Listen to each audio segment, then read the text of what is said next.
پاکستان کی جو اس وقت صورت حال ہے، بارش، سیلاب، لاکھوں لاکھ مسلمان مجھے پتا چلا ہے کہ بیچارے بہت پریشان ہیں۔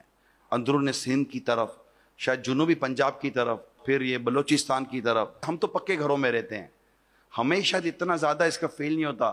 بادل آتے ہیں، بادل چمکتے ہیں، بادل گرجتے ہیں، تو اندھیرا ہو جاتا ہے تو ہمارے بچے چھتوں پہ چڑھ جاتے ہیں، ہو کر رہے ہوتے ہیں۔ مگر ان کچے گھروں میں رہنے والے جنہوں نے تھوڑے دنوں پہلے بانس کھڑے کر کے پلاسٹک لگا کر سائے کا اہتمام کیا ہے، دوبارہ جب کالا بادل آتا ہے اور بارش کا موسم آتا ہے تو ان کے دل کتنے دھڑکتے ہوتے ہوں گے۔ آج وہ کتنے لاکھوں لاکھ مسلمان، عاشق رسول، عاشقان صحابہ، عاشقان اہل بیت، اللہ کے بندے روڈوں پر بیٹھے ہوئے ہیں۔ اللہ ہمیں توفیق دے تو ہم ان کی مدد کریں۔ جو دعوت اسلامی کی FGRF کے ذریعے ہو رہا ہوتا ہے ہم اپنے طور پر کر رہے ہوتے ہیں، مگر ڈیفینیٹلی آپ سمجھ سکتے ہیں کہ ایک تنظیم بہت کچھ نہیں کر سکتی۔ ریاست اپنا کام کرے، حکومت اپنا کام کرے، ایز اے مسلمان ہم اپنا کام کریں۔ ہمارا مسلمان بھائی کہیں بھی پریشان ہو، اگر ہم ان کی پریشانی دور نہیں کر سکتے، کم از کم دل میں صدمہ تو لیں یار، افسوس تو لیں کہ کاش کہ میرے بس میں ہوتا تو میں اس کی پریشانی دور کرتا۔ تو میں تمام عاشقان رسول سے درخواست کروں گا، اللہ نے جس کو توفیق دی ہے، اللہ نے جس کو وسعت دی ہے،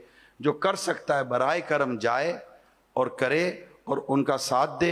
ان بیچارے غریب مسکین، میرے آقا صلی اللہ علیہ وسلم کی دکھیاری امت اس وقت پریشان ہے۔ سیلاب کی آفت آئی ہے، بارش کی آفت آئی ہے، جس سے جو بن پڑتا ہے وہ کرے۔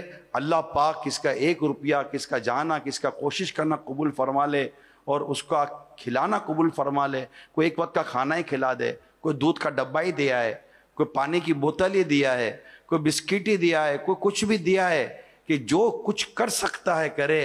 نہ جانے اللہ کو کس کا عمل پسند آ جائے اور اللہ تعالیٰ اس کے لیے جنت میں داخلے کا سبب بنا دے۔ وہ رحمت والا رب ہے، بندے کی کون سی نیکی پسند کر لے ہم نہیں جانتے۔ میں ایک ایک کو بات کر رہا ہوں، اگر آپ کو میری بات کسی ایک کو بھی سمجھ میں آتی ہے، آپ کسی کو نہ کہیں، خود اپنی نیت کر لیں۔ کوئی ایک فیملی کا تصور کر لیجئے کہ یار کوئی ایک فیملی جس کے گھر ٹوٹ گئے ہوں گے، مویشی بہہ گئے ہوں گے، کاروبار ختم ہو گیا ہوگا، میں اس کسی ایک فیملی کا گھر بھی بنا دوں گا، اس کا کاروبار بھی میں لگا دوں گا۔ 2-5 لاکھ روپے میں ایک فیملی کھڑی ہو سکتی ہے۔ اور اگر اس کے کوئی مرد گھر میں باقی ہیں تو میں نہیں کہتا کہ آپ اس کے ہاتھ میں صرف پیسے دے دیں، آپ کی مرضی ہے، اس سے بھی کام تو ہو ہی جاتا ہے۔ لیکن اگر کوئی چھوٹا موٹا اس کو روزگار شروع کر کے دے دیں گے نا تو انشاءاللہ تعالیٰ وہ اپنا گھر زندگی بھر چلانے کی پوزیشن میں بن سکتا ہے۔ تو مسلمانوں کو چاہیے کہ مسلمانوں کی پریشانی کو دور کریں، ان کی حاجتوں کو پوری کریں۔ آج میرے وطن عزیز پر پریشانی آئی ہے اور اللہ نے ہمارے وطن عزیز میں مالداروں کی کمی نہیں رکھی، ہمیں اللہ نیکی کرنے کی توفیق عطا فرمائے۔